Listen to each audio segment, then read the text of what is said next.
Yo les mecs, de retour avec la Golf, toujours là, ça veut pas bouger, les gens ont pas d'oseille, pourtant je suis le prix le moins cher de France je crois. Mais bon, elle est là, je suis pas pressé de la vendre et j'en suis très très très content, les garanties jusqu'à 2027 les gars. Donc voilà, celui qui veut une Golf avec un suivi, elle est française, garantie 2027, il sait qui a appelé.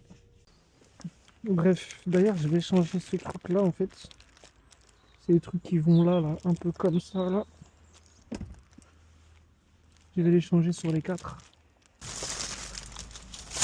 Ça, je sais pas comment vous faites les gens qui filment dans la rue et qui parlent, etc. Parce que c'est gênant de fou de filmer d'autres personnes. Enfin bref.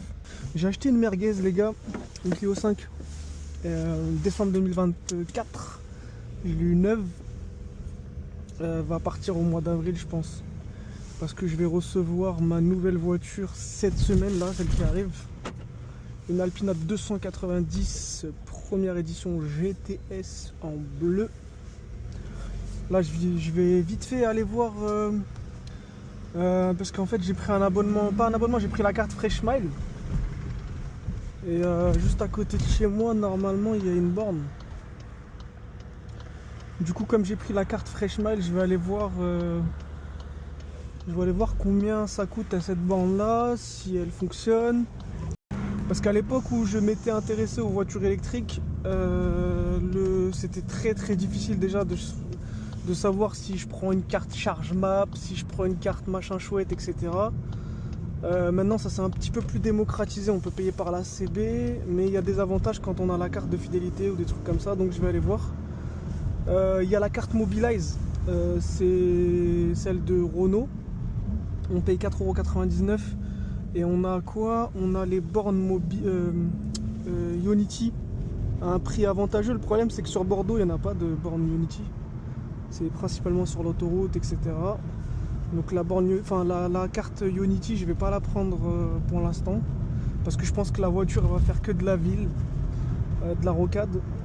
Je ne l'ai pas prise pour faire de l'autoroute. Donc j'en ai pas trop l'utilité. Maintenant je vais aller voir les Fresh Miles parce que les Fresh Miles il y en a partout. Et je vais calculer combien ça va me coûter là. Si je me trompe pas, c'est là, hein, non?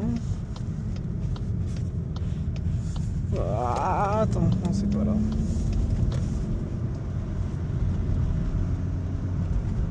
Ah non, si c'était là. Et je vais tourner. Honnêtement, j'ai pas pris la voiture pour l'électrique. Parce que clairement, l'électrique, j'en ai rien à foutre. Maintenant, l'électrique, c'est bien dans certains cas. Notamment pour faire de la ville, des petits trajets, etc. Et comme la voiture, c'est une voiture un peu iconique, etc. Avec une édition limitée. Je l'ai prise uniquement pour le look. Me parlez pas de taille de coffre, me parlez pas de temps de recharge, me parlez pas de composition de la batterie, d'où vient un machin chouette, etc. Les composants de la batterie, j'en ai rien à foutre. Je l'ai pris parce qu'elle me plaît. Et on va voir ce que ça donne avec de l'électrique, justement. Et il y a un truc aussi, ce que je voulais voir, ce que je voulais vous dire, c'était que pour moi, ce qui me dégoûtait de l'électrique, en fait, c'était les youtubeurs électriques. En fait, ils en parlaient comme ils parlent d'un iPhone à chaque fois. Donc, je vais voir ce que ça donne en réel. Alors, là, on a 38 centimes le kilowattheure. Je sais pas si on arrive à voir, je vais vous mettre le flash. Donc là, la borne, elle nous dit qu'on est à 38 centimes le kilowattheure. Donc moi, j'ai 45 kWh, 52 kWh, mais à 80%, on est à peu près à 45 kWh. Donc du coup, ça va nous faire du 17 €. Après, de nuit, entre 23 h et 8 h, seul le coût du kilowattheure est facturé. Ok, parce que tu payes en plus un... Ok, d'accord. En passant par Freshmile, superviseur un réseau. En passant par des opérateurs tiers, votre freelance, celui-ci va ajouter une commission. Donc non, j'ai Freshmile. Pour les au-delà de 4 heures de session, plus de 4 € par heure supplémentaire. Ok, donc tu payes 0 € si tu es en dessous des 4 heures. La tarification ne s'applique pas aux charges inférieures à 2 minutes ou 500 watts. Ça veut dire que si je fais 2 minutes à chaque fois je retire, ça veut dire que j'ai pas de... Je paye pas.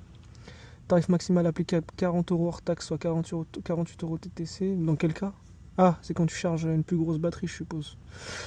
Ok, donc là, ça a l'air d'être en bonne... Ça marche bien, apparemment. Par contre, il n'y en a qu'une seule, c'est un truc de ouf. Ok, donc il y a déjà le câble de recharge qui est là. Je sais pas si je peux l'enlever. Si. Ok. Donc ouais, 17 € pour 45 kWh, pour à peu près, parce qu'elle est annoncée à 380 km d'autonomie. On va dire à 80%, on va être à 320. Tu enlèves toujours 30%, on va dire que je suis à 260 km. Donc je vais payer 17 € pour 260 km vu comment je roule. Du coup on est à 1,83 € le litre du SP98 d'essence. Du coup la voiture consomme sur la longue durée 12 litres 7 au 100. Du coup on va faire un produit en croix pour déterminer le nombre de litres que j'ai besoin pour faire 250 km. Donc 12 litres 7 fois 250 divisé par 100. J'ai besoin de 31,75 litres. Du coup, je multiplie ça par 1,83 € et on tombe sur 58,10 € pour la Golf 8R pour faire 250 km. Ensuite, pour la Alpina 290, je vais à chaque fois recharger 45 kWh, donc fois 0,38 comme vous avez pu le voir tout à l'heure, ce qui me donne à peu près 17,10 €. Ok. Maintenant pour la Clio 5 que j'ai, qui est récente, en boîte automatique en hybride 145, je consomme 5 litres au 100. Du coup, pour faire 250 km, vous êtes d'accord avec moi, du coup j'ai besoin de 5 fois 2,5. Donc du coup 12 litres 5 à peu près. Donc 12 litres 5 fois 1,83 € et je suis à 22,87 €. Du coup en fait comparé à la Clio, j'économise 5 € par tous les 250 km. Ça va. C'est pas fou quoi, c'est pas révolutionnaire l'électrique les gars. C'est pas une dinguerie non plus quoi, c'est pas... Mais bon. Je vais vous montrer la Clio que j'ai achetée. J'ai retenu la leçon pour la Golf, du coup je ne montre plus mes plaques maintenant. Donc c'est une Clio 5 Evolution de fin 2024 décembre. Donc elle est sans option les frères, vraiment. Elle a que la roue de secours je crois. Ça, même ça c'est pas une jante en... C'est pas des jantes alliage. Ça se déclipse. C'est la base de chez base, je vous disais, du coup pas de Bose, pas de grand écran, pas de caméra de recul, pas qu'on me voit la caméra de recul qui est là. Et voilà, du coup celle-là va partir au mois d'avril je pense, vu que la Alpine est là. Celle-là je l'avais pris à la base parce que la Golf était vendue. Et au final elle n'est pas vendue et du coup j'ai celle-là. Et franchement, tu la gares où tu veux, tu te soucies de rien. C'est un truc de ouf. C'est niveau tranquillité d'esprit, t'es au max.